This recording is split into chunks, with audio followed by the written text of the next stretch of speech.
के संबंध में सुन रहे थे।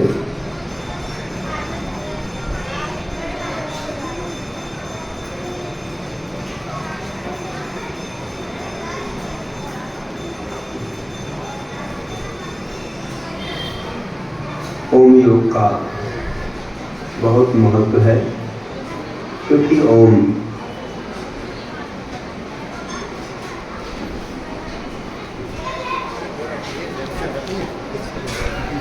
सभी मंत्रों का प्रधान है। मंगलाचरण में ओम प्रधान है। ओम में द्वादशांग समाहित है। ओम में पांचों परमेशी वर्णित है। ओंकार की ध्वनि समोशन में घटती है और ओम से पूरा विश्व हमें जो भी चराचर पदार्थ हैं, चाहे तत्व हैं, द्रव्य हैं, और जितने भी सब कुछ लोक की रचना आदि है, ये सब ओम में मिल जाते हैं। ओम को नमन करने से सभी महान विकलांग पूजा आत्माओं को नमन हो जाता है, क्योंकि इससे बाहर कोई भी नहीं है।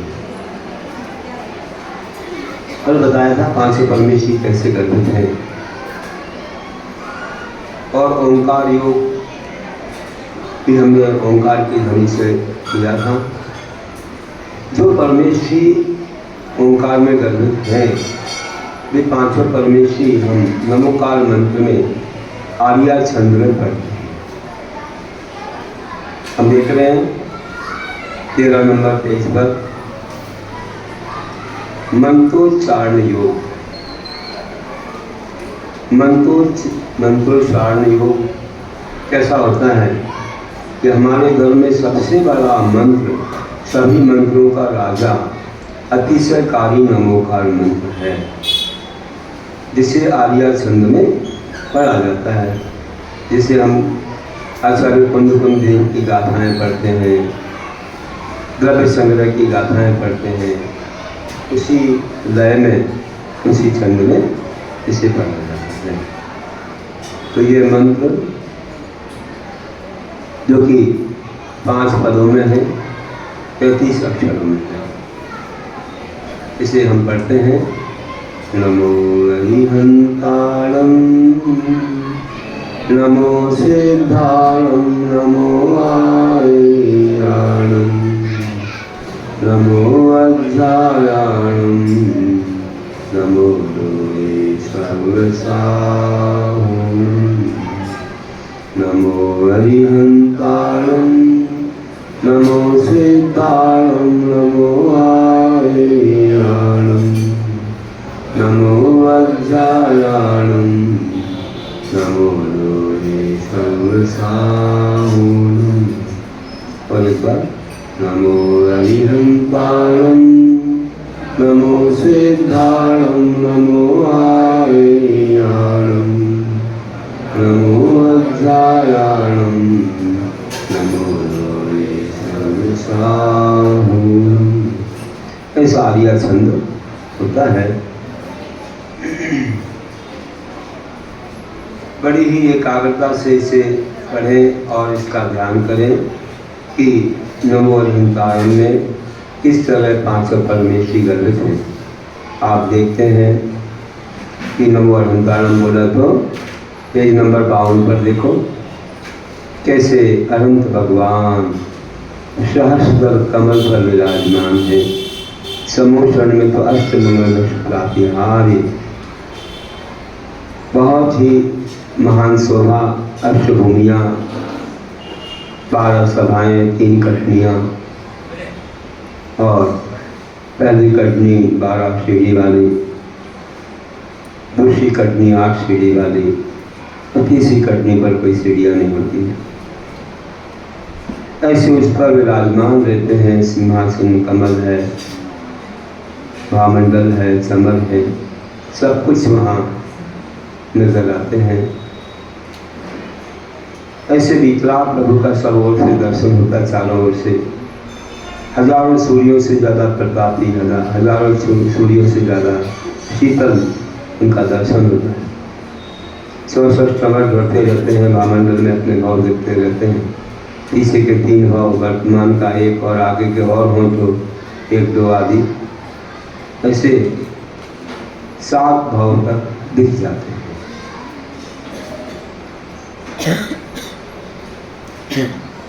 ऐसे अनंत भगवान 40 मूल गुणों के धारी, उनका ध्यान आना चाहिए।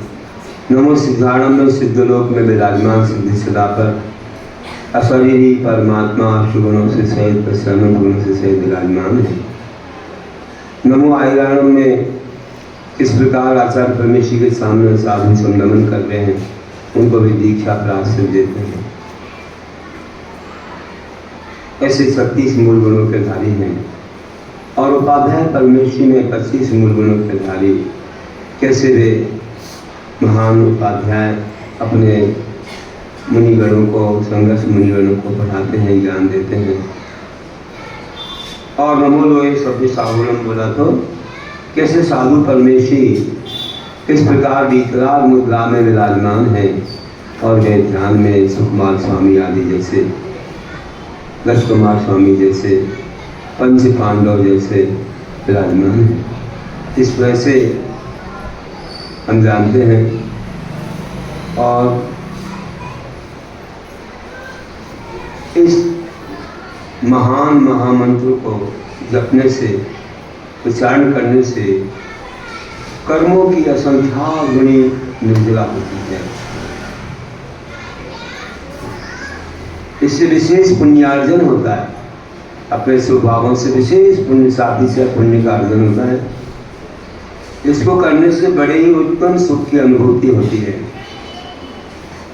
मतलब कि जो कहीं पर सुख नहीं है वह नमोकार मंत्र के ध्यान में, चिंतन में, पठन में सुख है। मन की एकाग्रता बढ़ती है, मन की एकाग्रता भी बढ़ जाती है और हम सब विकल्पों को शांत करके अपने धर्म ध्यान में लीन होते हैं। इसी तरह ध्यानी जन अनेक विकलांग मंत्रों का जाप करते हैं और अपने मन को निर्मल बनाते हैं।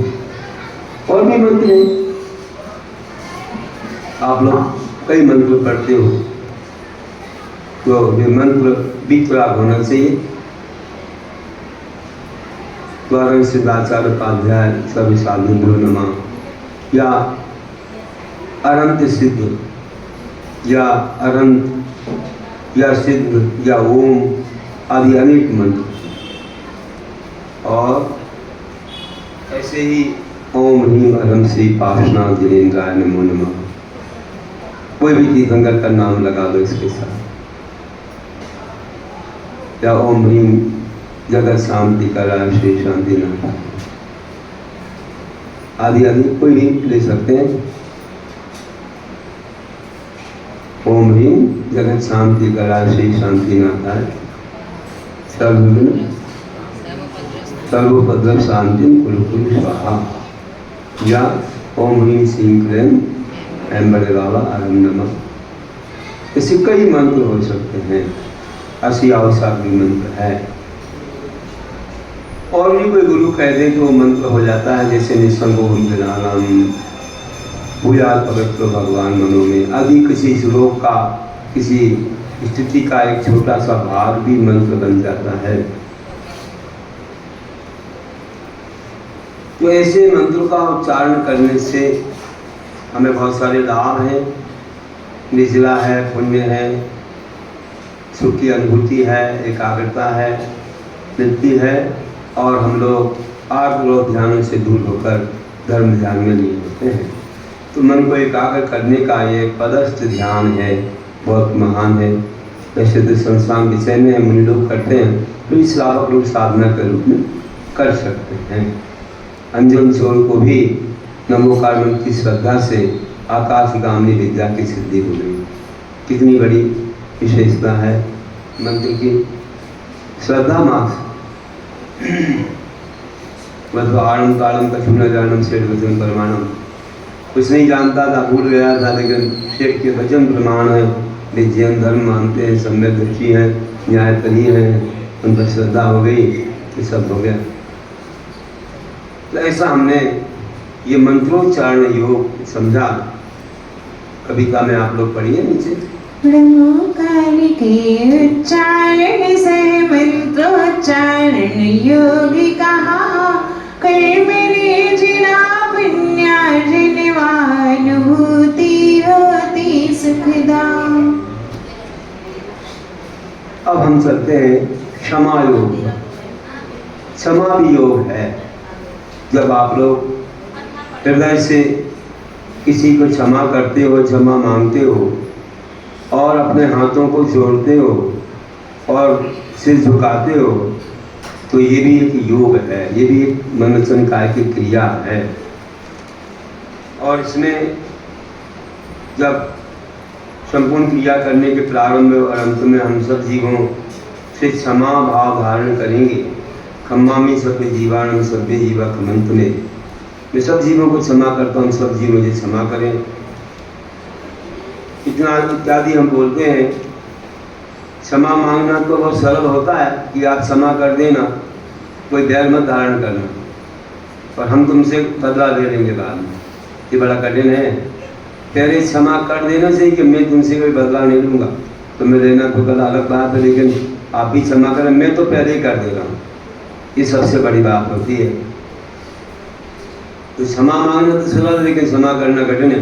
सबसे पहले सब जीवों को क्षमा करो कि मैं अब किसी से बैर नहीं रखूँगा और सामने वाला मुझे क्षमा कर दे। वह क्षमा करे अथवा ना करे, किंतु हम अवश्य सब जीवों को क्षमा करते हैं, किसी से मेरा बैर भाव नहीं। तो खम्मामी सभ्य जीवाणम सभ्य जीवा खमंत में, मिट्टी में सब भूले सुगरम मध्यम में। सब जीवों को क्षमा करता हूँ, सब जीव मुझे क्षमा करें, मेरा सबसे मैत्री भाव है सब जीवों से, बूढ़े से मतलब सब जीवों से, और मेरा किसी से बैर भाव नहीं है। इस प्रकार से हमने किसी से भी अपने मन में बैर धारण नहीं किया। समस्त प्राणियों के प्रति क्षमा भाव धारण करता हूँ, सब प्राणी मुझे क्षमा भाव से क्षमा करे। सभी संसारी जीवों पर मेरा मैत्री भाव है और किसी से भी मेरा बैर विरोध भाव नहीं है। इस प्रकार लाभ कितने से बहुत लाभ है। कर्मों की निजरा होकर पुण्य का संपादन होता है, मन निर्मल होता है, सब अपने अंदर से वो जो गंदगी है बैर भाव की निकल जाती है, मन निर्मल बनता है, हल्का हो जाता है, हल्कापन अनुभव में आता है कि हाँ देखो मैंने सब कर्जा चुका दिया मन। ऐसा बहुत अच्छा भाव है। और हम लोग तो 3 बार प्रतिक्रमण करते हैं, सुबह मध्याह्न शाम, और 3 बार एक इंद्र से लेकर संगी पंचेंद्र जीवन से क्षमा मांगते हैं। अलग से भी कुछ हो जाए तो क्षमा मांगने नहीं कि प्रतिक्रमण में पढ़ लिया बस हो गया, और कुछ घट गया हो तो तुरंत मांगो। प्रतिक्रमण में फिर भी एक रूटीन आ गया, फॉर्मेलिटी सी हो गई, लेकिन ऐसे मांगो तो ज़्यादा उत्तम है कि सामने कोई है और हमारा किसी से बैर है, या कोई कसाय है, कोई भी मनमुटाव है, अनबन है, उसका ज़रूर हमें क्षमा भाव से बहुत अच्छे से बैर विरोध दूर करना चाहिए।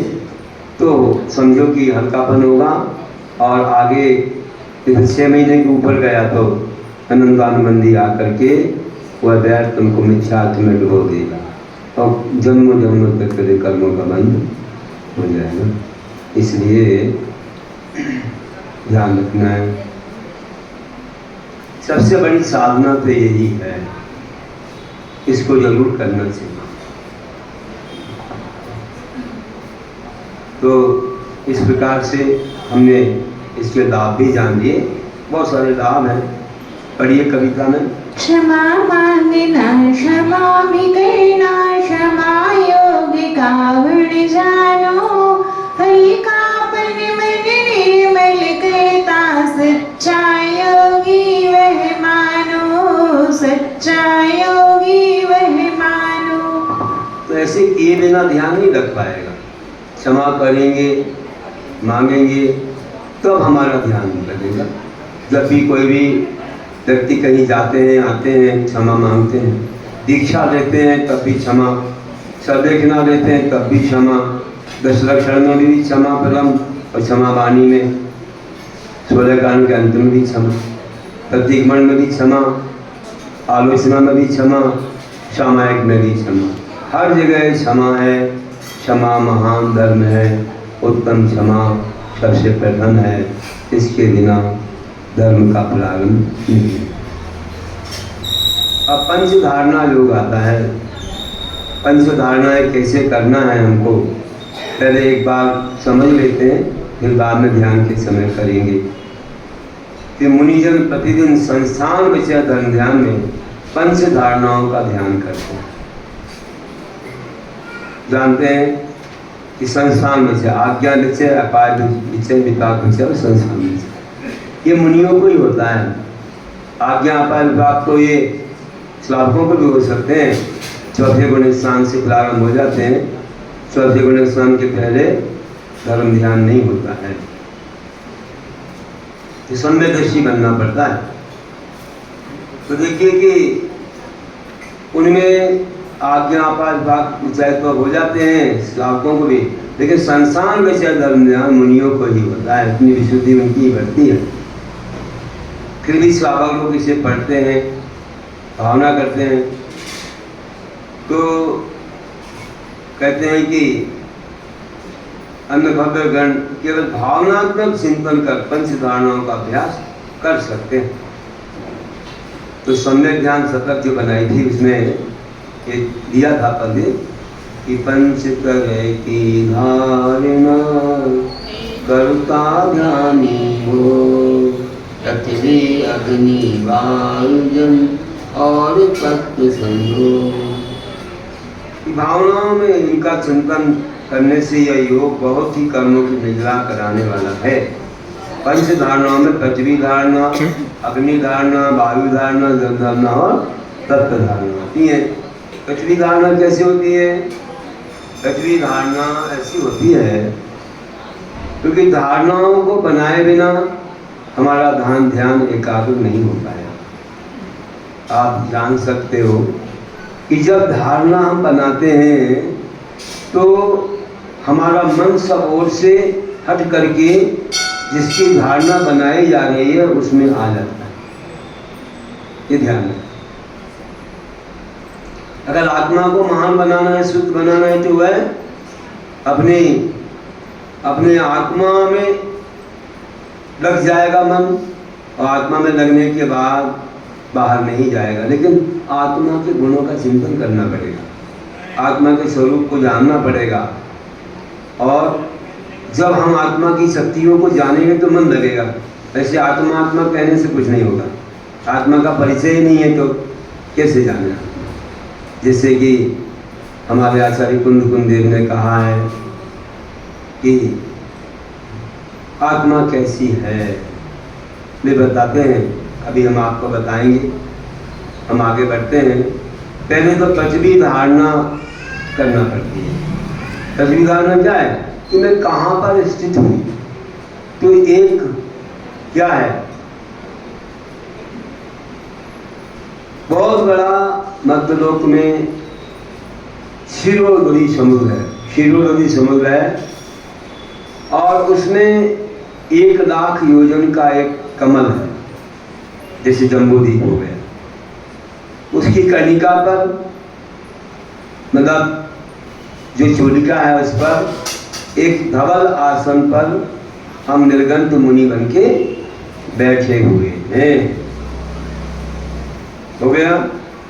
तो पढ़िए कि मध्यलोक है क्षीर सम सागर शांत स्वरूप, जम्बूद्वीप सहस्रदल 1,00,000 योजन रूप। वहाँ कर्णिका मध्य में श्वेतासन स्वरूप, जहाँ विराजित आत्मा धन निर्गंत स्वरूप।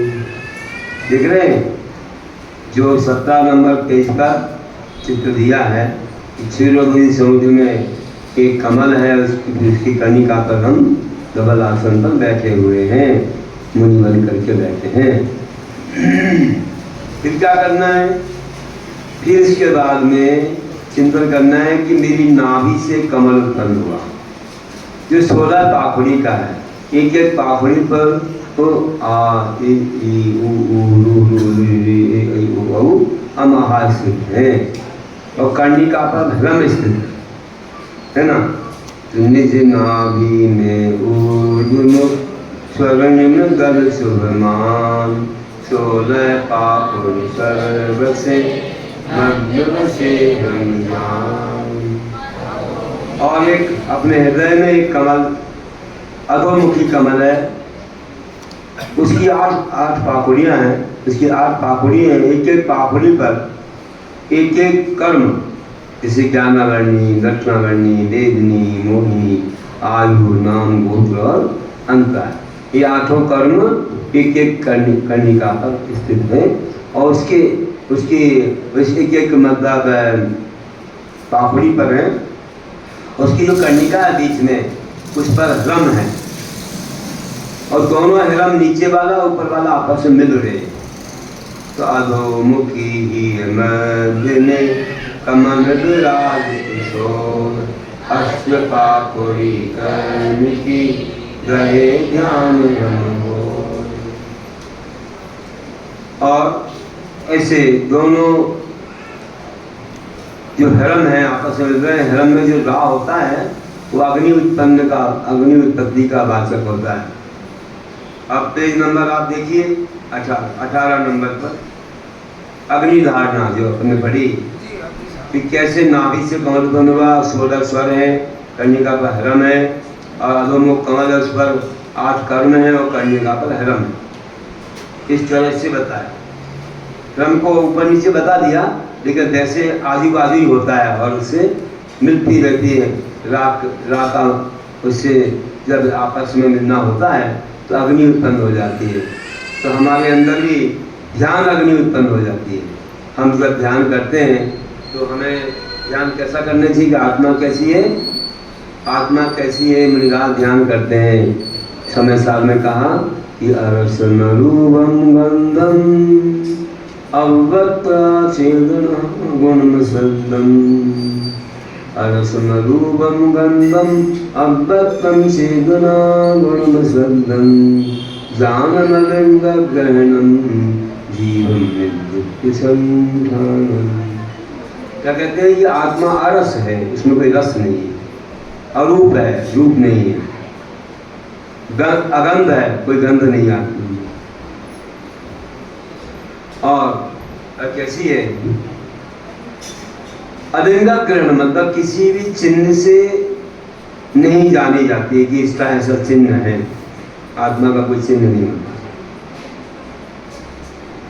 अनिर्दिष्ट संस्थान मतलब उसका कोई निश्चित आकार नहीं है कि आत्मा इस आकार रूप में, जिस शरीर में जाती वैसी हो जाती। पेड़ के शरीर पेड़ जैसी, एक इंद्र में एक इंद्री, 2 इंद्री में 2 इंद्री, आदि आदि जिस शरीर में जाती है वैसी हो जाती है। तो उसका कोई आकार नहीं है। तो ऐसी आत्मा जो हमने जानी, और आचार्य कुंद कहते हैं कि वह आत्मा किसी के साथ नहीं है, ना उसके कोई साथ में, ना कोई साथ उसके है, ना उसके साथ कोई है, और वह ज्ञान दर्शन स्वरूपी है, अरूपी है, देखने में नहीं आती है। तो कहा कि अहमिक को खल शुद्धो दंसन्नानिमयो सदा रूपी, नभी अक्तिमज्जि किंचभी अन्नम परमाणु में तंत्री। मैं कैसा हूँ? अहमिक को खल शुद्धो, एक हूँ, निश्चय से शुद्ध हूँ, ज्ञान दर्शन स्वरूपी हूँ, और परमाणु मात्र मेरा कुछ भी, जहाँ दे अपनी नहीं तहाँ न अपनों को, घर संपत्ति पर प्रकट है। तो ध्यान करते समय अपने अंदर ऐसे भाव आते हैं कि आत्मा कैसी है, कैसे हम अकेले हैं, आदि आदि। ऐसा ध्यान आना मतलब कि एकाग्र होना है, और एकाग्र हो गए तो सब कुछ भूल गए, तो शरीर को भी भूल गए कि शरीर भी मेरा नहीं है, कोई भी उपसर्ग वो परिचय सब भूल जाओगे। और मुनि बनने के बाद एक अंतर मुहूर्त तक के लिए भूल गए तो केवल ज्ञान प्रकट होगा। देखो केवल ज्ञान प्रकट होता है, आप जान सकते हो, अभी क्यों नहीं प्रकट हो रहा है? कुछ कारण है क्या? कारण तो ये है कि जैसे हम देखें कि धूप है बहुत ज्यादा और एक पेपर को तुमने डाल दिया, कोई पेपर पड़ा है धूप में, कितनी भी धूप हो जलता नहीं है, कितनी धूप हो तो भी जलता नहीं है। और मानो क्यों नहीं जलता है कि सूर्य की किरणें सब तरफ फैल रही है, तो एक जगह पर उसका प्रभाव नहीं पड़ता था, सब जगह फैल रही है। और दूरबीन लेके आओ लेंस, और ऐसा करो सूर्य की किरणें उस पर पड़ेंगी और सारी किरणें कन्वर्ट होकर के एक पॉइंट पर पड़ेंगी, पेपर पर एक पॉइंट पर पड़ी और थोड़ी देर में पेपर जल गया। हमको केवल ज्ञान क्यों नहीं हो रहा? हमारा ये पेपर क्यों नहीं जल रहा है, घातिया कर्म या अष्टकर्म रूपी पेपर? क्योंकि हमारा जो ध्यान है, जो उसको जलाने वाला है, उसकी किरणें सब तरफ फैल रही हैं। कहाँ कहाँ फैल रही हैं? दुकान, मकान, घर, परिवार, अंदर बाहर और पूरे देश विदेश में फैल रही हैं। तो जब हमारा ध्यान बट रहा है तो एक पॉइंट पर उसका असर नहीं हो रहा, और सब तरफ से मन को हटाएंगे। इतने बड़े चक्रवर्ती होकर के शांति कुंज रहना, भगवान ने सारी परिक्रमा को छोड़ा, सबसे मन को हटाया, मुनि बन करके आत्मा में ध्यान लगाया, एक अंतर मुहूर्त में कर्म का पेपर जल गया, घातिया कर्म घट गए और वे अनंत बन गए। तो हमको ध्यान क्यों नहीं होता है?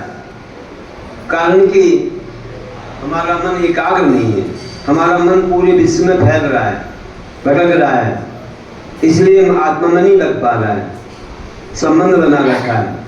जैसे मोबाइल में बहुत सारे नंबर हो, कई जगह तुम्हारा नंबर सेव किया हो या रखा हो, तो बहुत सारी घंटियां आती हैं, और जिसने कहीं संपर्क किया नहीं उसको कोई घंटी नहीं आती, और सिम हटा दो तो कोई आवाज ही नहीं है। तो कहने का ऐसे ही हमारे भगवान ने सारे संसार का संबंध तोड़ दिया, अपनी आत्मा से संबंध जोड़ा। इस प्रकार से किया, अपने ध्यान को सब तरह से मोड़ करके अपनी ओर लाया। जब त्याग कर दिया तो किसी से कोई संबंध नहीं है, अपनी ओर लाया, और लाने के बाद जो है उनका मन एकाग्र हुआ, तो ध्यान की किरणों ने कर्म रूपी पेपर को जला दिया एक अंतर मुहूर्त में। इतनी बड़ी बात है। तो अपन को भी जलाना है अपने कर्मों को, तो ध्यान से ही जला पाएंगे। तो इस प्रकार से हमने जाना कि ऐसे चिंतन करते हैं महाराज लोग। कभी अग्नि धारणा होती है, अग्नि धारणा में क्या होता है, एकाग्रता आने से ध्यान अग्नि उत्पन्न हो जाती है, और वह ध्यान अग्नि आठों कर्मों को जलाती है। जो हृदय में आठों कर्म, उनको जला देती है, और आत्मा मुक्त हो जाती है, सिद्धि बन जाती है, और ऊपर चली जाती है, अनंत काल वहीं रहेगी, नीचे कभी नहीं आती है। जैसे आपने देखा, जो दूध से घी बन गया तो घी दूध नहीं बनता है, वैसे एक बार मुक्त हो गई आत्मा तो फिर संसार में जन्म लेने नहीं आती है। इस तरह से हमने यहाँ पर समझा अग्नि धारणा। और जब आत्मा ऊपर चली गई तो क्या बचा वहाँ? शरीर जल गया, नक्केश उनकी राख थी, वह राख जो चट्टान पर पड़ी थी, वह राख, उसको एक बहुत तूफान आया, मूसलाधार बरसात शुरू हो गई, बहुत मेघ आ गए, और उस बरसात ने क्या किया, उस स्थान को भी धो दिया, धुल गया। लेकिन पहले नंबर तो वायु आई, वायु ने उसको उड़ाया, तो वायु धारणा पहले करना है। तो अग्नि धारणा हुई तो सब जला दिया, और जोर से तूफान आया और श्वास वायु आई तो राख को उड़ा दे गई, और मूसलाधार वर्षा हुई तो उसने स्थान को धो दिया। अब देख रहे ना वायु धारणा को, कि श्वास वायु आई और इसने वहाँ स्थान को जो राख थी ना उसको उड़ा दिया। इसके बाद देख रहे हैं जल धारणा पेज नंबर 20 पर कि स्नान पर तो दाग लगे थे, बस वर्षा शुरू हो गई, काले काले मेघ आ गए, बरसात हुई तो इस स्नान पर दाग लगे थे वो भी साफ हो गए। और अंदर में तत्व धारणा कि मैं कैसा हूँ, मैं एक अकेला हूँ, चेतन रूप हूँ, अनंत ज्ञान स्वरूप भी हूँ, अनंत दर्शन स्वरूप भी हूँ, मैं आरूपी हूँ, मैं निश्चय से शुद्ध हूँ, अनंत गुण अनंत सुख रूप हूँ, सुख स्वरूप हूँ, और मैं अनंत वीर मतलब शक्ति स्वरूप हूँ, और मैं इस प्रकार पर जितने भी संबंध हैं उनसे मैं रहित, और मैं आनंद का खजाना हूँ, भंडार हूँ। इस तरह से चिंतन करना तत्व धारणा है। ऐसी 5 धारणा हो गई। 5 धारणाओं को हमें अपने ध्यान में लाना चाहिए। अधोमुखी अधोमुखी मध्य में कमल विराजित सोल, अष्टपाकड़ी कर्मिकी रहे ध्यान धर्म का ध्यान करते हैं और धर्म के माध्यम से अग्नि उत्पन्न होती है और कर्मों को जला देती है और हम सिद्ध बन जाते हैं। इसके बाद और समझिए कि हम लोग जो अभी जितना भी समझा है वही से ही यहाँ पर सब लिखा हुआ है, और उस सब को करने के बाद वायु धारणा भी करने के बाद अग्नि धारणा, वायु धारणा, ये सब होने के बाद तत्व धारणा भी हो गई। इन सब को करने के बाद हम देखते हैं हमें लाभ क्या होता है, तो इनसे मन की एकाग्रता बढ़ती है, भावों में निर्मलता आती है और विशेष कर्मों का क्षय होता है। असंख्यात गुणी कर्मों की निर्जला होती है। ध्यान एक तप है, तो तप से निर्जला अच्छा बोला ही है, तब से निर्जला और संबल दोनों होते। तो इनसे होने वाले लाभ क्या है अपने जीवन में, पढ़िए। पृथ्वी अग्नि वायु जलवा तत्व पंच धारणायो, भाव सुपरिवर्तन सह देखो, ध्यान बढ़े मिले सहयोग। इन धारणाओं से मन एकाग्र होता है, भावों की निर्मलता आती है, विशेष कर्मों की निर्मलता होती है। ऐसी धारणा हम करेंगे तो हमें ध्यान में अच्छा सहयोग मिलेगा इन धारणाओं के माध्यम से, और हम एकाग्र होंगे। तो हमने मन को बदला कि हम कहाँ बैठे हैं, कैसे बैठे हैं, हमने बिल्कुल अलग ही प्रकार से चिंतन किया, तो हम सब दुख भूल गए, कष्ट भूल गए, आदि आदि, और मन भी एकाग्र हो जाता है। तो हमें ऐसे साइकोलॉजिकल बनाना चाहिए कि हमारे लिए इस स्थान पर कोई कष्ट नहीं है, बेचैनी नहीं है, हमारे योग्य स्थान है। तो बुरा स्थान भी अच्छा बन जाता है, और नहीं तो बुरे भावों से अच्छा स्थान भी बुरा बन जाता है। नमोकार मंत्र को पढ़ते हैं तो शुद्धता चाहिए, शुद्धता चाहिए पढ़ने से। मुख भी शुद्ध हो, वस्त्र भी शुद्ध हो, आदि आदि, पूरा शरीर शुद्ध हो। लेकिन नमोकार के चिंतन के लिए कोई अवस्था का बंधन नहीं। कभी भी आप पढ़ सकते, कभी भी आप चिंतन कर सकते हो, किसी भी समय, कितनी भी कोई भी अवस्था हो आप पढ़ते हो पूजा में। अपवित्रा पवित्रो वा शिष्टो सिद्धो विवाह ध्याये पंच नमस्कार सर्वपापै।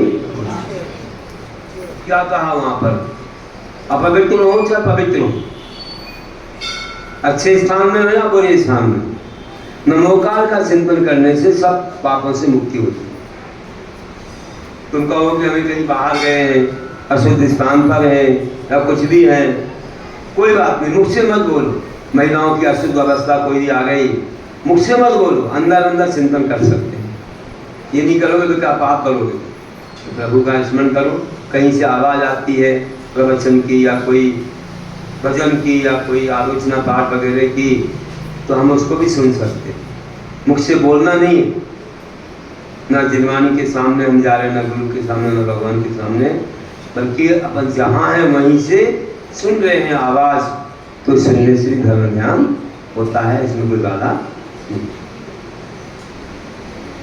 इस तरह से हमने ये जो योग समझा, ध्यान योग, और अभी अपन ने पंच धारणा योग समझा।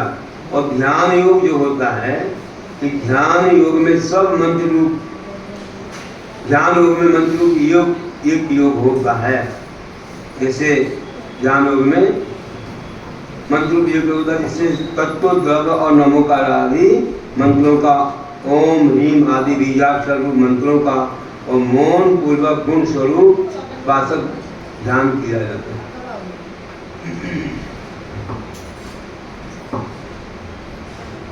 तो हम लोग इसमें तत्वों का भी चिंतन कर सकते हैं, द्रव्य का भी चिंतन कर सकते हैं। 7 तत्व होते हैं जीव आदि, और द्रव्य भी 6 तत्व होते हैं जीव भूगल आदि, इनका भी ध्यान कर सकते हैं। रत्नत्रय का ध्यान कर सकते हैं, अपने तत्वों के बारे में चिंतन कर सकते हैं, या ओम का ध्यान या ह्रीम का ध्यान कर सकते हैं। ऐसे हम मौन पूर्वक ध्यान करेंगे तो हमें इस ध्यान का महत्व मालूम पड़ेगा। और ये गुणवाद ऐसे स्वस्वरूप या स्वरूप वाचक ध्यान किया जाता है। अपने आत्मा के जो स्वरूप का चिंतन है वो किया जाता है। इससे लाभ है, कर्मों की निजरा होती है, पुण्य का संपादन होता है और मन में पूर्ण शांति होती है। ऐसा महान ये ध्यान योग है कि हम लोगों ने ध्यान की मतलब समझी थी, जैसे पीठ को सीधा करके बैठना, हाथ पर हाथ रखना आदि। तो ये ध्यान योग हमको बहुत शक्ति भी देता है और शुभ भावना योग है।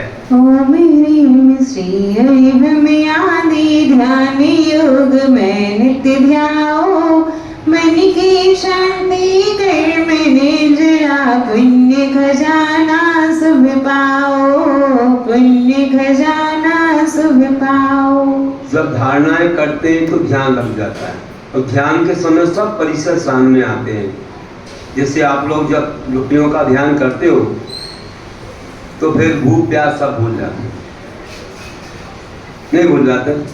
भूल जाते ना कि जब आप नोट गिन रहे हो मानो, और कोई आके कुछ बात करना चाहे तो बोलते रुको भैया अभी। अगर भूख प्यास लगी हो फिर देने आ जाए तो रुको भैया अभी। क्यों? क्योंकि अपनी रुचि किसमें आ रही है? अपनी रुचि जो है कोई भी जिसमें आपने ज़्यादा अच्छा माना, रुपयों को माना तो उसमें आ रही है, तो आप भूल जाते सब। ऐसे महाराज जी लोग हैं तो वे अपनी आत्मा में, वे अपने आत्मगुणों में, तत्व में, आत्मा के स्वरूप, परमात्मा के स्वरूप में मन को लगाते हैं, तो उस समय वे सब कुछ भूल जाते हैं। जैसे आप भोजन पानी भी भूल जाते रुपया गिनते समय, वैसे वे भी कितने भी परिसर हो, उपसर्ग हो, बाधाएं हो, वे भूल जाते हैं। बड़े बड़े साधुओं के आपने उपसर्ग सुने ना, कैसे खड़े हैं, कैसे बैठे हुए हैं। सुकुमार स्वामी, कैसे गजकुमार स्वामी, पंच पांडव, सुकोशल स्वामी। उपसर्ग हुआ तो उन्होंने क्या मान लिया कि शरीर मेरा नहीं है, शरीर मेरा नहीं है, मेरा तो आत्मा है अजर अमर अविनाशी। इस तरह से जब एकाग्र हो जाते हैं अपनी आत्मा में तो बड़े बड़े उपसर्ग भी समझ में नहीं आते किसको हो गए। शरीर तो मेरा है ही नहीं, जो हुआ शरीर में हुआ मेरा है नहीं, और उसका ध्यान ही नहीं देते। नहीं तो कैसे तपाए हुए आवरण पहनाते कोई लोग, और वे वहाँ पर स्थिर रहते, वे वहाँ पर जब तक मन की एकाग्रता नहीं होती, जब तक आत्मा में रुचि नहीं लगती, तब तक कोई स्थिर नहीं रह सकता। इसके महत्व को जानना चाहिए, तब स्थिरता आती है। तो स्थिरता लाने के लिए हमें साइकोलॉजिकल बदलना पड़ता है थोड़ा सा, ऐसा कि जैसे आपको बताएं कि कैसे कैसे लोग होते हैं कि वे अगर मन को कहीं मोड़ लें तो क्या घटना घट रही उन्हें मालूम नहीं रहता। कि एक व्यक्ति शाम को टहलने जाते थे, सुबह भी जाते होंगे, शाम को आने के बाद उनको पलंग बिस्तर सब मिलता था, और अगर सोना है और कोई आकर के लाइट भी बंद कर देते। तो एक दिन क्या हुआ है, घूम करके आ गए, कुछ चिंतन चल रहा था, आने के बाद घर में आ गए, कब आ गए उन्हें नहीं मालूम। और आने के बाद क्या हुआ, पलंग भी लगा हुआ है, सब कुछ है, प्रकाश भी है। उन्होंने क्या किया, अपनी लाठी को तो पलंग पर लगा दिया, और स्वयं ही जाकर जहाँ लाठी रखना चाहिए ना, उस कोने में जाकर टिक के खड़े हो गए। बहुत देर भी थी। लोग सोचते हैं अभी तक भी प्रकाश दिख रहा है क्या, दादाजी सोए नहीं। जब आके देखा दादाजी तो कहाँ है, जहाँ सोना था वहाँ तो लाठी है, और जहाँ लाठी रखना था वहाँ दादाजी खड़े हैं। ठीक क्या बात हो गई। फिर भूल ही गए कि लाठी को कहाँ रखना है और मुझे कहाँ सोना है। इतनी ज़्यादा गहराई में चले गए वे चिंतन में धर्म के, ये सब भूल गए। ऐसे ही महाराज जी जब आत्मा के चिंतन में नहीं होते हैं तो भूल जाते हैं कि उपसर्ग बोला कि परिचय क्या हो, जैसे आप नोटों के समय भूल जाते हैं। जहाँ रुचि होगी वहाँ मन लगेगा। तो ध्यान तभी होता है जब हम निष्प्रय हो जाते हैं, शरीर आदि से निष्प्रय, मतलब कोई राग आदि नहीं करते। तो बड़े बड़े उपसर्ग भी सहन कर लेते। जैसे कि मानो एक महाराज जी बैठे थे जंगल में, और उनका एक शिष्य था पास में बैठा था। कोई शिष्य कपड़े वाला बैठा था, ब्रह्मचारी जैसे, बोलता था कि मैं तो सच्चा इनका शिष्य हूँ। शिष्य हूँ बोलता, भक्ति भी नहीं था। शिष्य तो बहुत दूर की बात। शिष्य तो वह होता कि जो कह देगा वो करना, दीक्षा लेना, अब ये काम करना। और भक्त वह होता जो कहता है कि हम देखेंगे, सोचेंगे, बाद में बताएंगे। वो भक्त करता है। तो क्या हुआ कि जब वे जंगल में बैठे थे तो उनके बाजू में एक बैठा था भक्त। उसके शिष्य क्या बोले, भले कोई शिष्य बोलता हो, लेकिन मैं तो बोलता हूँ कि भक्त था, और भक्त में भी सही भक्त नहीं था। क्या हुआ कि वहां पर एक शेर आ गया। महाराज जी ध्यान में बैठे थे, एक शेर आ गया, और शेर ने आकर के क्या किया, आकर के पहले तो चरणों को सूंघा महाराज जी के। और शिष्य को क्या करता मालूम है, देखा कि कोई सिर मारा है, तो महाराज को न मालूम पड़ा, पीछे के पीछे खिसक गया और पेट पे जाके चढ़ गया। वो देख रहा, यहाँ शेर आया, पैरों को चूमा, कान को चूमा, प्रदक्षिणा लगाई और चला। जब वो जंगल की ओर गया, इस शिष्य विचार करता है कि अब तो चला गया, अब तो नीचे उतर रहा हो, फिर से पीछे बैठ जाएंगे महाराज के। महाराज सोचेंगे कि हमारा शिष्य हमारे साथ बैठा। तो बस ये हुआ कि जब वहां पर ये सब घटना घटी कि शेर पे चला गया और शिष्य उतर के आया, पीछे बैठ गया। महाराज का ध्यान पूरा हुआ। तो क्या हुआ, ध्यान पूरा हुआ और महाराज को कुछ नहीं मालूम है क्या घट रहा है,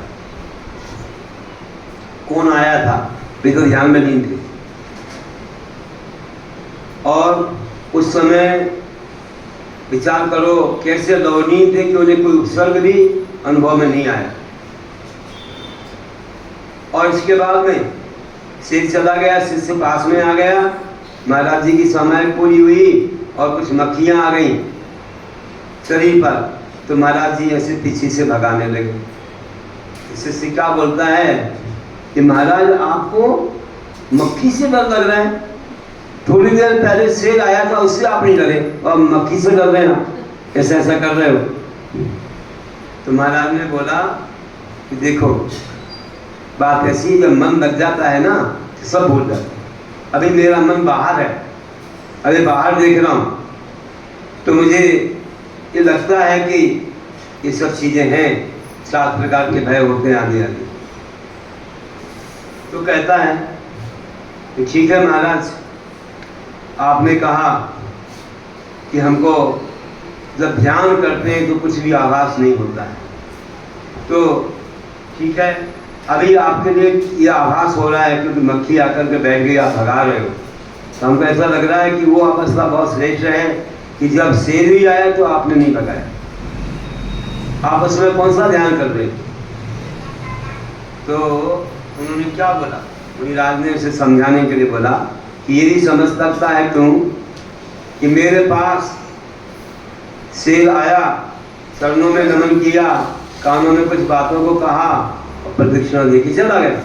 तो क्या बोला, तो क्या कहा उसने समझे ये कहा होगा कि ऐसे शिष्य से क्या मतलब, जो शेर आने पर भाग जाए और पेट पर चढ़ जाए, ऐसे शिष्य को भगा देना चाहिए। स्वार्थी है ऐसे। ये कहा होगा, मानो सोच लो, उसे समझ में आ गई बात कि देखो हम कैसे स्वार्थी निकले कि महाराज को छोड़ के हम भाग गए, बल्कि महाराज की रक्षा के लिए आगे आ जाना चाहिए। ऐसे भक्त और शिष्य होते हैं कि बिल्कुल आगे आ जाए कि महाराज जी कोई बाधा ना हो, मेरा जीवन जाए तो जाए, महाराज का जीवन सुरक्षित रहे, जिससे अकदम का निकलने की कथा नहीं आती। इस तरह से बताया। तो कहने का तो वहां पर एक और बात कही कि देख बता दूं कि जिस समय शेर आने पर मुझे डर नहीं लगा, क्योंकि मेरा ध्यान एकाग्र था, मैं पंचपरमेश्वर का ध्यान कर रहा था। तो उस समय शेर आया और जो कुछ भी उसने किया मुझे कुछ भी नहीं हुआ। क्यों नहीं हुआ? क्योंकि मैं तो शरीर से निष्प्रय था। उस समय ध्यान कर रहा था, मेरे ध्यान में परमात्मा थे, मेरे ध्यान में परमात्मा थे, तो मुझे कुछ भी नहीं हुआ और मन में छनका स्थिर रहे। इस समय जो मुझे अनुभव हुआ कि मक्खी आने पर मैं भगा रहा हूँ, तो इस समय मेरे ध्यान में उस समय भगवान थे, इस समय मेरे ध्यान में तू है, और तेरे होने से मुझे मक्खी से भी डर लग रहा है। समझाने के लिए बोल कि जब आत्मा में नहीं होते तो शेर से भी डर नहीं लगता, तो जब बाहर आ जाते हैं तो मक्खी से भी किसी से डर लगता। हम लोगों को नहीं लगता, तुम लोगों को लगता है। ध्यान में बैठ जाओ, नाक पर मक्खी बैठ जाए, कैसा लगता है? नाक पर, नाकों पर, हे भगवान कब उठ जाए, लगता है कि नहीं लगता? तो डर लगता है। महाराज जी को क्यों नहीं लगता है? क्योंकि महाराज जी सोचते शरीर मेरा नहीं है, ऐसे सोच लेते हैं। कि जब हम लोग अपनी आत्मा में नहीं हो जाते हैं तो सब कुछ भूल जाते हैं, और जब तक शरीर को ध्यान रखेंगे तो फिर वो याद आती है, शरीर की चिंता हो जाती है। इस प्रकार से हमने जान लिया कि हमें ध्यान करना चाहिए, लेकिन ध्यान करते समय मन की एकाग्रता होनी चाहिए। इसके लिए हम क्या करें? एक बच्चा है, खेलना चाहता है, अगर तुम खिलौना नहीं दो तो क्या पकड़ता है? तुम्हारा मुख पकड़ता है, आँख नाक पकड़ता है, कहीं भी हाथ लगाता है, कुछ भी उसे जो अच्छा लगे हाथ लगाता है, बाल भी पकड़ लेता है। अग्नि जब तो अग्नि भी पकड़ लेगा, उसे क्या मालूम? तुम अच्छी खिलौना दे दोगे जिसमें रमन आएगा। तो हमारा मन भी क्यों बाहर भाग जाता है? हम अच्छी चीज़ नहीं देते उसे। अगर हम अच्छी चीज़ देंगे, आप मंदिर बनाया, यहाँ आपके भगवान है, जिनवानी है, शास्त्र है, पूजा बर्तन है, जाप मगर देने के साधन है, तो आपका मन लग जाए। वही सब ना मिले तो क्या सब प्राथमिक चीज़ है, जल्दी ऊपर नहीं जा सकते हैं। तो हम लोग जब निचली अवस्था में होते हैं तो हमें कोई ना कोई आलम्बन चाहिए पड़ता है, भगवान आदि का ध्यान हमें करना पड़ता है, तब कहीं हम अपनी धारणाओं को बदल सकते हैं। तो धारणाएं अपने मनोभावों को बदलने के लिए, अगर ठंडे स्थान में बैठे हैं तो हमारी चारों ओर आग लगी है, हमें गर्म लग रहा है, ऐसी धारणा बनाओ। जब गर्मी में बैठे तो ऐसा लग रहा है कि हमारे ऊपर से झरना गिर रहा है, बहुत झरने का पानी गिर रहा है, ये धारणा हो गई। ऐसी धारणाएं बनाई जाती है जिससे अपना मन शांत होता है और इसके माध्यम से जो है ध्यान लग जाता है अपना। तो बड़े बड़े महापुरुषों ने ऐसे ही किया, महीनों महीनों उपास किए, भूख को प्यास को सहन किया, बड़े उत्सव हुए तो भी उनका ध्यान नहीं गया और अपने में ही रहे। विश्वकुमार के सुकौशल पंच पांडव, और उसी में उनके लिए उनका कल्याण होगा, कल्याण हो गया। सुकौशल तो मुनिराज केवली बन के मोक्ष गए, पंच पांडव में से 3 पांडव मोक्ष गए, 2 सर्वार्थ सिद्धि गए। आप जानते हो अर्जुन भी युधिष्ठिर को सर्वार्थ सिद्धि गए, नकुल सहदेव, हाँ अर्जुन भी युधिष्ठिर को मोक्ष गए, और नकुल सहदेव कहाँ गए? सर्वार्थ सिद्धि गए। और देख लो कि ऐसे ही अपन लोग जब ध्यान लगाते हैं तो अपन लोगों को ये ध्यान में आना है कि कैसे हम लोग अपनी ओर अपना मन एकाग्र करें, पंच धारणाओं के माध्यम से अनेक परिचय उत्सर्गों को सहन करें। तो ये सब क्यों हो जाता है? क्योंकि हमारा मन जब अपने में लग जाता है तो अपन को भूल जाते हैं। तो ध्यान में धारणाओं की आवश्यकता होती है। तो पापा ने जाना। तो बच्चे को अगर अच्छे खिलौना दे दो तो उसका मन रम जाता है, नहीं दोगे तो बाहर भाग जाता है। अपने मन को हमें क्या देना है? 12 भावनाएं वगैरह, कई भावनाओं का योग लगाना, शुभ भावनाएं होती हैं, ये भावनाएं हमें करना चाहिए। ध्यान के लिए तो हमने अभी नीचे का पद पढ़ लिया, है ना? शुभ भावनाएं योग करना। शुभ भावनाओं में जैसे कितनी भावनाएं होती हैं? 12 भावना, साम्य भावना, षोडश भावना, परमेश की भावना, समूह शून्य भावना, संवेद शिखर भावना, पंच परावर्तन भावना, सम्यक दर्शन की भावना जिसमें अष्टांगों का ध्यान होता है, सम्यक ज्ञान की भावना जैसे चारों अनुयोग में कहाँ क्या है इसका ध्यान, पंचकरणक भावना, पंचकरणकों का चित्रण हम करते हैं, पंचतीर्थ भावना जो कि हमारे तीर्थंकरों के मोक्ष स्थान है। इस तरह से अनेक प्रकार की भावनाएं, इनमें अपने मन को हम रमाएंगे तो क्या होगा? क्या होगा बताओ? हमारा मन एकाग्र हो जाएगा। तो एकाग्र हो जाएगा तो बड़े बड़े उत्सर्ग परिसर हम सह लेंगे, जो भी वातावरण से क्षमता को धारण कर लेंगे। तो लाभ है कि मन एकाग्र होता है, आत्मतृप्ति होती है, आत्मशुद्धि बढ़ती है और आत्मा में पूर्ण आनंद की अनुभूति होती है। अब इस सारी भावनाओं को सुनाने के लिए बहुत समय चाहिए। जब हम इसको विस्तार से सुनाते हैं 15-20 दिन में, 1 महीने में, तो पूरी समझाते हैं, एक एक प्रकार की भावनाओं को समझाना पड़ता है, उदाहरण भी समझाना पड़ते हैं।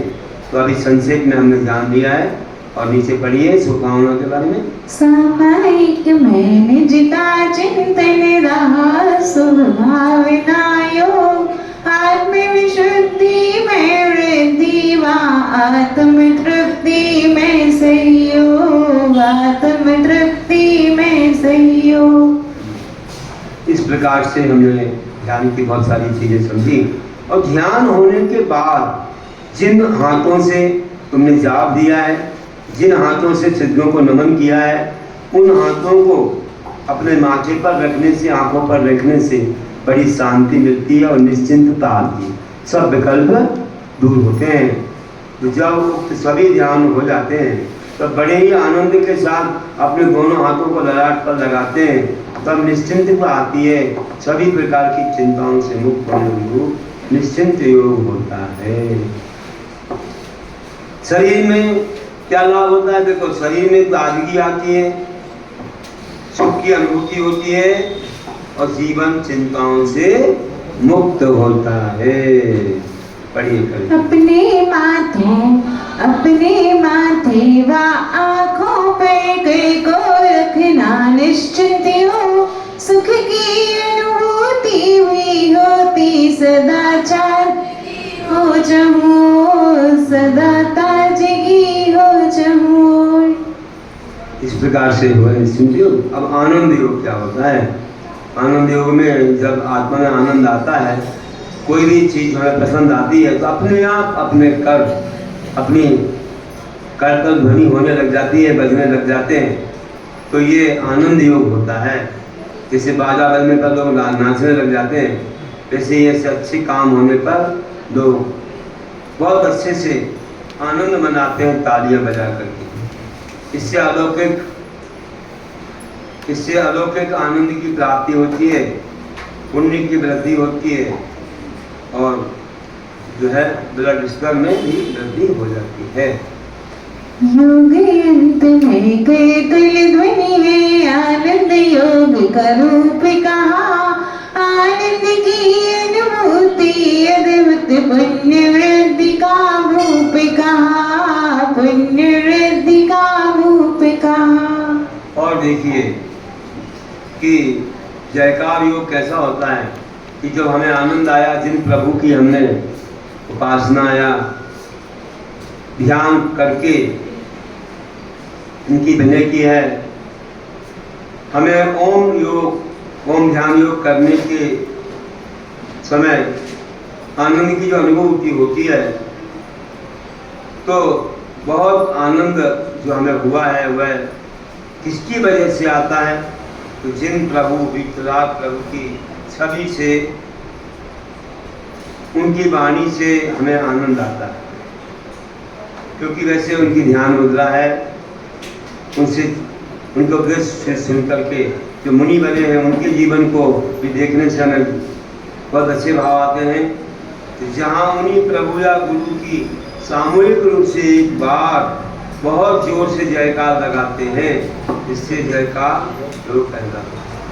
तो बहुत जोर से जयकार करना की जब सब ध्यान हो गया, जिससे अपन सिद्धों की जय कर रहे थे, तो एक बार जय करेंगे तो आनंद होगा।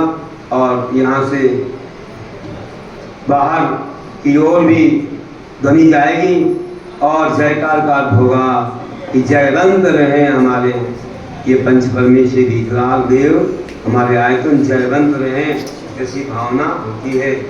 तो बहुत जोर जोर से जयकार लगाते हैं, जिससे जयकार जो हो जाता है। लाभ ये है कि हमारे कंठ की शुद्धि होती है, जोर से बोलने से कंठ शुद्ध होता है, आवाज़ साफ रहती है, धर्म की प्रभावना होती है। आप धर्म सबको सुनाओगे, जयकार के माध्यम से सबको जगाओगे, प्रभु की जयकार बोलोगे, उनका नाम लोगे, जिनवानी का नाम लोगे, गुरु का नाम लोगे, तो इससे धर्म की प्रभावना होगी और हमारा जिन शासन जयवंत रहता है, हमेशा श्रद्धा रहता है। जय जय की ध्वनि उच्च स्वरों में कहो, जय जयकार सुयोग, कंठ शुद्धि से धर्म प्रभावन, दूर होए शारीरिक रोग, दूर होए शारीरिक रोग। इस प्रकार से जयकार योग में बहुत बड़ी विशेषता है। आप लोग जयकार बहुत लगाते हो, इसके परिणाम बहुत हैं। आप स्वयं अनुभव करते हो, यहाँ पर तो लिख ही दिया है, और अनुभव करना चाहिए जब भी ऐसा हो। उष्ण योग किसको बोलते हैं? शीत काल में जब ठंडी लगती है तो बदन कँपता है, उंगलियों से नमोकार फेरना है तो वो भी फेरना कठिन होता है, उंगलियाँ ऐसी बाएं बुध बाएं वो आ जाता है, जकड़ सी जाती है। तो अपन को क्या करना चाहिए? जैसे मानो ठंडी में ठंडी लग रही है, बदन कँप रहा है, तो अपने पैरों को, एक पैर को ऊपर एक को नीचे रखना और अपनी उंगलियों को यहाँ बीच में छुपा देंगे। ऐसे बीच में छुपा दिया, नीचे की भी अपन ने उंगलियों को देखो अंदर किया और हाथ पर हाथ रख करके अपने पेट से चिपका दिया। इससे क्या होगा कि अपने शरीर की एनर्जी है वह बाहर नहीं जाएगी और उष्णता भी कायम रहेगी अपने शरीर में ही, और वह अपने लिए ठंडक को दूर करने में कारण हो जाएगी। तो शीतल काल में गुप्तासन लगाकर अर्ध पद्मासन में पैरों की अंगुलियों को पैरों के अंदर गुप्त कर और हाथों की हथेलियों को आपस में रगड़कर पेट से सटाकर बैठने से उष्णता आती है और शीतलता कम हो जाती है। ऐसे रगड़ते ना हाथ, ठंडी में लोग ऐसे करते रहते हैं, उष्णता आती है। ऐसे ही ये भी एक योग है, इसको करने से बड़ी शांति मिलती है। इसी के साथ में हम लोग तत्व द्रव्य मंत्र आदि का भी ध्यान करते रहते हैं, तो उसमें धर्म ध्यान भी होता रहता है। लाभ क्या है? शरीर में उष्णता प्राप्त होती है, मन एकाग्र होता है और ध्यान सहज ही होता है। जब मौसम के प्रतिकूल जो अवस्था, मतलब जो मौसम है उससे विपरीत अवस्था जो होती है, वह हमको उस मौसम में राहत दे देती। ठंडी पड़ रही हो, उष्ण अवस्था हो तो हमको राहत मिल जाएगी, गर्मी हो ठंडी अवस्था तो राहत मिल जाएगी। इस प्रकार से ये उष्ण योग बताया। उष्ण योग में गुप्तासन ऊर्जा का संचार रहा, ध्यान मणि फिर धर्म निजरा, शांति का सुविमार्ग कहा, शांति का सुविमार्ग कहा। अब अंतिम है 16वां शीत योग। शीत योग कैसा होता है? किसी को ठंडी लग रही है, किसी को मानो कोई सामान व्यक्ति है जो ध्यान करना चाहता है, ध्यान को सीखना चाहता है और ठंडी को सहन नहीं कर पाता है, तो शीत योग जो है वह जो उष्ण योग है उसको करने से तो उष्णता आ जाती है। और मान लीजिए उष्णता इतनी ज़्यादा है गर्मी के समय कि पसीना आ रहा है और बदन जल रहा है, तो उस समय क्या किया जाए? उस समय जब अपन को गर्मी लगे, प्यास लगे आदि, तो उस समय कहते हैं गुरुजन कि कुछ कार्य कर सकते हैं। तो उसमें एक तो मैंने कहा था कि जो खड्गासन है, खड्गासन में गर्मी कम लगती है, हवा लगती रहती है। और मान लीजिए पद्मासन भी लगाया तो उसमें अपने हाथों को बाहर रख दिया, थोड़े जितने दूर रखेंगे ना हाथ उतनी गर्मी नहीं लगेगी, और अपनी जो ऊर्जा है वो और कोई भी गर्मी है वो बाहर की ओर बहेगी, तो थोड़ी शीतलता आएगी। यहाँ तक कि कोई लोग अपने मुख से श्वास लेते हैं तो मुख से ठंडी ठंडी हवा जाती है, मुख को थोड़ा अपनी जीभ का सपोल जैसा बना के और बाहर की हवा को लेते हैं ना, तो शीतलता आती है। और अपनी ऐसी मुद्रा को, ऐसी ज्ञान मुद्रा वगैरह बना करके बैठते हैं तो गर्मी कम लगती है। जैसे अपने यहाँ कोई वाला आसन है, बाएं पर दायां हाथ रखना, यही मुद्रा सही है। ये तो मात्र आपको ठंडक के लिए है। तो शीत योग कैसा करें? ग्रीष्म काल में शारीरिक उष्णता बढ़ने पर शरीर को, शारीरिक तो ग्रीष्म काल में शारीरिक उष्णता बढ़ने पर खड़े हो जाना या पद्मासन, आधे पद्मासन, सिद्धासन लगाकर ज्ञान मुद्रा में अपने हाथों को घुटने पर रखकर जीभ से वायु को अंदर ग्रहण करने से शीतली प्राणायाम होता है, और उसी प्राणायाम से हमें शीतलता आ जाती है। तो शारीरिक उष्णता कम होती है, इससे बराबर और शांति की प्राप्ति होती है और ध्यान भी एकाग्र हो जाता है। तो ऐसा हमको बहुत बड़ा लाभ इससे होता है कि कभी हम जो है गर्मी से बच जाते हैं और हमारा मन निरापद होकर ध्यान में लग जाता है। शीत योग में वायु ग्रहण कर ज्ञान मुद्रा साथ रहे, रहे शीतली प्राणायामी प्रशस्त ध्यान ही आप बने, प्रशस्त ध्यान ही आप बने। इस तरह से हमने समझा। अब सामयिक की विधि क्या है इस पुस्तक में? वही बात है जो मैंने कहा था कि चारों दिशाओं में 4 आवर्त करना, ईश्वरोन्नति करना, 2 बार बैठ के नमो शुरू करना, है ना, और फिर पूर्व उत्तर में मुख करके बैठना, कैसे बैठना, आसन में रीढ़ को सीधा करना, कैसे बाएं हाथ पर दायां हाथ रखना आदि आदि, नासाग्रथि रखना सामने, ये सब चीज़ें यहाँ बताई गई है। और श्वास को लेते समय कैसे नमोकार मंत्र फेरना करके बताया था, कैसे सब करेंगे और भावना भाएंगे कि भगवान मेरा इस संसार अंत हो जाए, 84 के चक्कर से बाहर निकल जाऊँ। ऐसी भावना आप भाओगे तो बहुत अच्छा योग होगा। और जब समय में बैठ जाओगे कि चिंतन करोगे, क्या करोगे चिंतन? देखो 33 नंबर पेज पर है, जो समाधि तंत्र में बोला है ना कि क्या बोला है वहाँ पर? अपना परिचय। परिचय तो वैसे आप लोग अपना सामान्य से जानते ही हो कि हम कहाँ रहते, क्या कौन से हैं। और विशेष रूप से आप जानना चाहो तो ये जो दिख रहा है पदार्थ, ये मैं नहीं हूँ और हमारी आत्मा जो है वो दिखती है। किसमें राग देश करें? अचेतन मृदम दस्य मध्यम चेतन तथा पौरुषमी को दुष्यामी मात्र स्वयं बाबा में। साथ में एक छत्र चूड़ामणि सास है, छत्र चूड़ामणि सास है, उसमें जीवनदर का कथानक है, उनके रैला का वर्णन भी है। तो उन्होंने किस तरह से वर्णन किया है? 5 प्रश्नों के जवाब में ही आत्मा का परिचय है कि को हम कीनि गुणाः पत्याः किं प्राप्याः किं निमित्तकाः इत्युह प्रत्यहं नो चेत् धन्यस्थाने तद्भवेत्। कि प्रश्न कर रहे हैं अपनी आत्मा से कि कोई भी आत्मा है, अपनी आत्मा से अगर प्रश्न करता है तो वह सही मार्ग पर आ जाता है, भूला भटका भी अपने मार्ग पर आ जाता है। तो को हम मतलब मैं कौन हूँ, कीदृक् गुणा, कौन से गुण वाला हूँ, क्या कहाँ से आ रहा हूँ, और किम प्राप्या, किसको मुझे पाना है, और किम निमित्त का, किस निमित्त से, किस साधन से इसकी प्राप्ति होगी। 5 प्रश्न हो गए। 5 प्रश्नों का वहाँ पोय जिसमें होता रहता है उसकी मति अपने स्थान में होती है। जो इनका हुआ पोय नहीं करता, तर्कना चिंतन नहीं करता, उसकी मति विपरीत स्थान में भटक जाती है।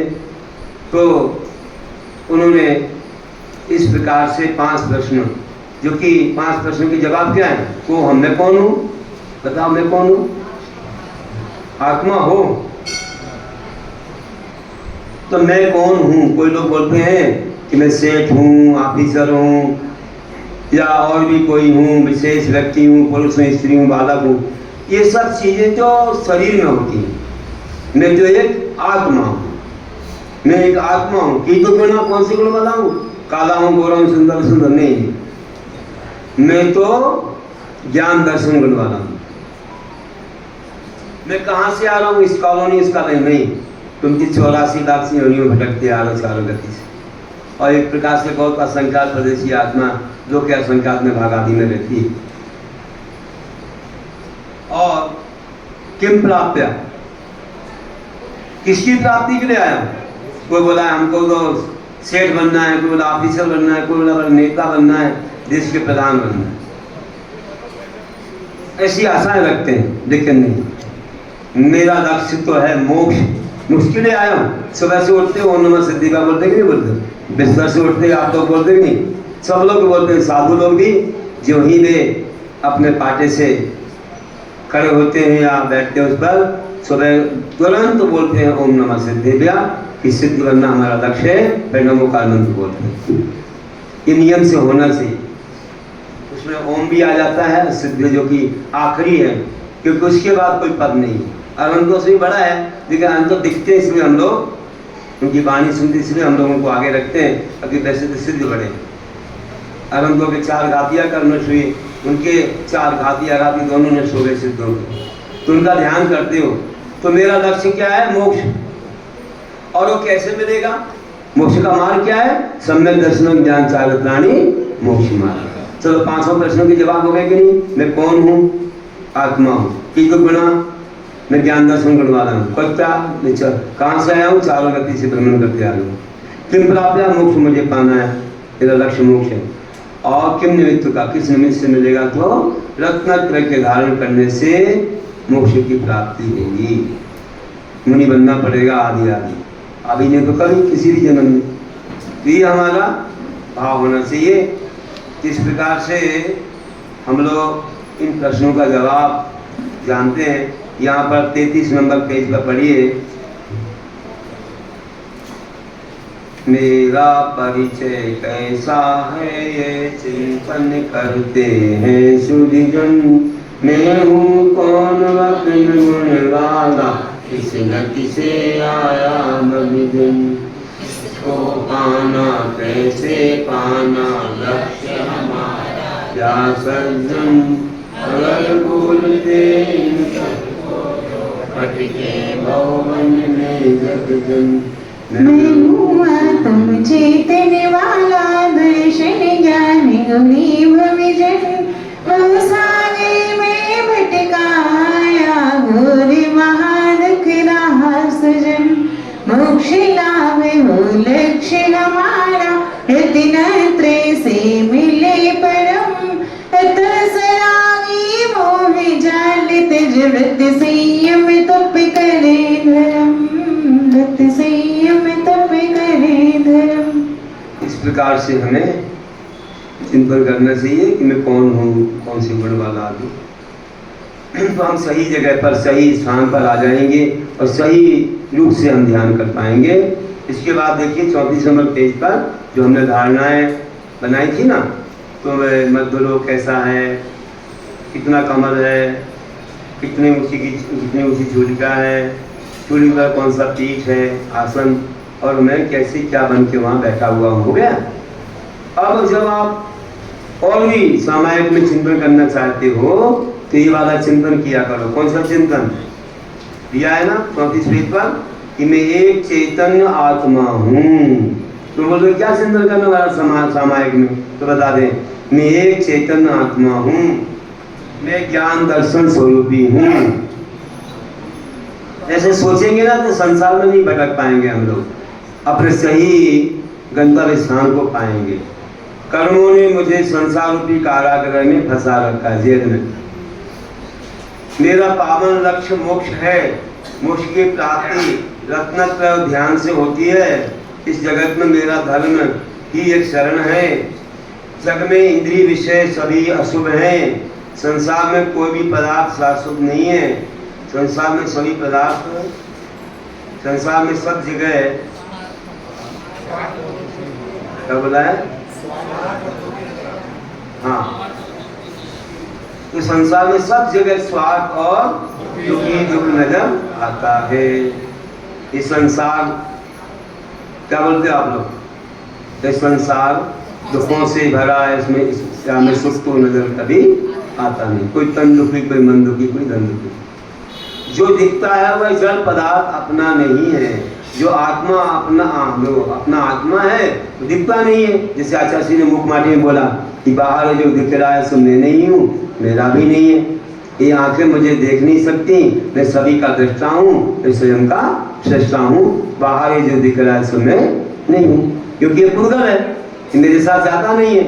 और जो मेरा है वो दिखता नहीं है, उससे कोई राग द्वेष नहीं है। जो दिख रहा है उसमें राग द्वेष करते, अपना अपना मानते, यही पड़ा रहता है। वो कर्म बंधा में हो जाता है, वो हमारे साथ जाता नहीं है। हाँ, हम दान वगैरह करें तो क्या होगा? पुण्य मिल जाएगा, तो पुण्य साथ में जाएगा, वो हमको बहुत सुख की सामग्रियाँ देगा। हमारी आत्मा सदा शाश्वत है, जलती नहीं है, मरती नहीं है। बस स्थान बदल जाता है, शरीर में ही बदलाव होती है, आत्मा तो शाश्वत है।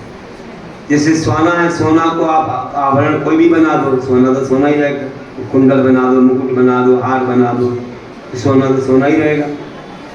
ऐसे आत्मा कहीं भी जाए उसका कभी मरण नहीं। मोक्ष अवस्था नित्य ही शुभ रूप है। सिद्ध अवस्था ही सच्चे परम सुख का साधन है। मोक्ष सदा ही अनंत ज्ञानादि मैं परमात्मा अवस्था है। मैं निश्चय से शुद्धात्म स्वरूप हूँ। परमाणु मात्र भी पर पदार्थ मेरा नहीं है। मैं पर पदार्थ से राग द्वेष और मोह को छोड़ता हूँ। मैं पूर्ण विश्व के समस्त पदार्थों में ममता छोड़ करके समता भाव धारण करता हूँ। मैं इंद्रियों को पापों से बचाकर संयम धारण करता हूँ, मतलब मुनि पर धारण करता हूँ। मैं आठ लोक ध्यानों का त्याग करता हूँ। मैं सुख भावनाओं को अपने अंदर लाता हूँ। जो कैसी सुख भावना है? कौन सी है? 70 प्रकार की भावनाएं हैं। वांग मनोगुप्त दान आदि 5 पेटों की 5 रक्षा के लिए 5 भावनाएं। और फिर कौन सी भावना? 16 भावनाएं दर्शन शुद्धि आदि। फिर 12 भावना अनित्य आदि। फिर 7 भावनाएं शास्त्राभ्यास जिन शास्त्रों का पठन सुख आदि। फिर 4 भावनाएं मैत्री प्रमोद कारण माध्यस। 3 भावना रत्नत्रय की संवेद ज्ञान चारित्र की। 2 भावनाएं संवेग वैराग की और 1 भावना आत्म तत्व की भावना। ये पीछे अपन लोग पढ़ते हैं बहुत बार, कई सम्यक ज्ञान शतक में दिया है, तो हम लोग इनका चिंतन करते हैं शुभ भावना का। और मैं परमात्मा के स्वरूप का चिंतन करता हूँ। जैसे दीपक जलता है ना, तो उसकी बाती जो काली है वो भी पीली पीली हो जाती है। तो बार बार प्रभु का आप ध्यान करोगे तो आप भी परमात्मा जैसे बन जाओगे। और मैं शुभ ध्यान में परमेश्वर के स्वरूप का चिंतन करता हूँ। इस तरह से हमने ध्यान का प्रकरण किया है।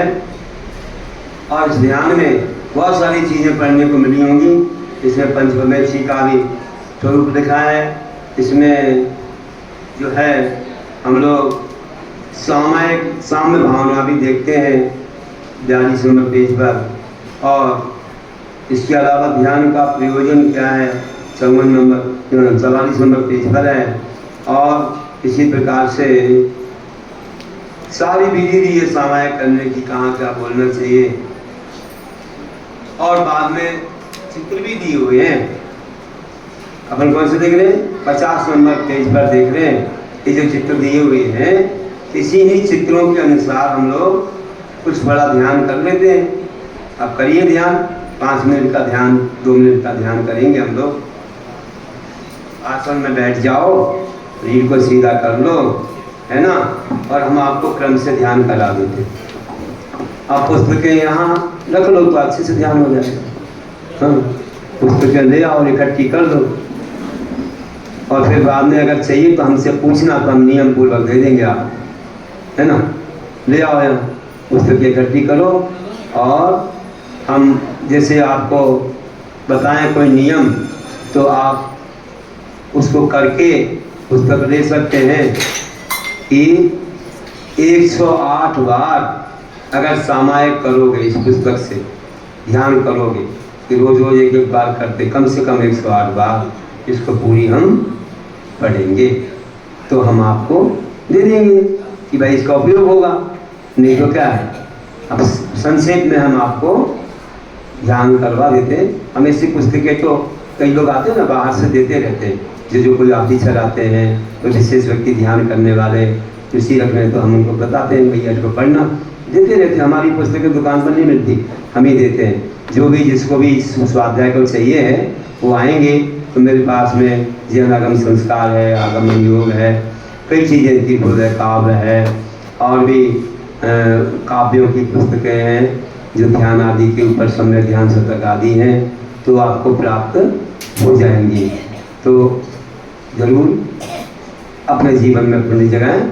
अभी हम 5 मिनट के लिए या 2 मिनट के लिए ध्यान करते हैं, क्योंकि कल शुद्ध पंचमी है, तो कल तो अपन श्रोतावतार कथा सुनेंगे, कैसे सचखंडागम रचे गए, किसने ज्ञान दिया, और यहाँ विधान भी है सुबह, तो विधान भी करना है। जल्दी आना है, कल जल्दी आओगे जो सब काम, नहीं तो तुम पूरा प्रवचन का समय विधान में ले लो, तो का प्रवचन का क्या मजा है।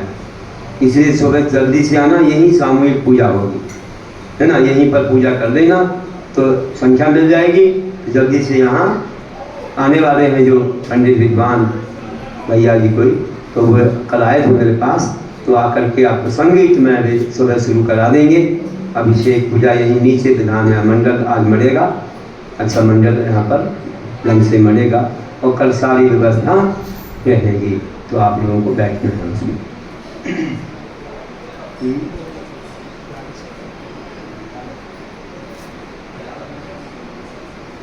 हाँ, नहीं, 9 धान से नहीं होता, चावलों को ऐसे रंग करके उससे होगा, चावलों को रंग करके उससे मंडल बनेगा, जैसे थालियों में है ना, तो थाली वैसे वाला बन जाएगा।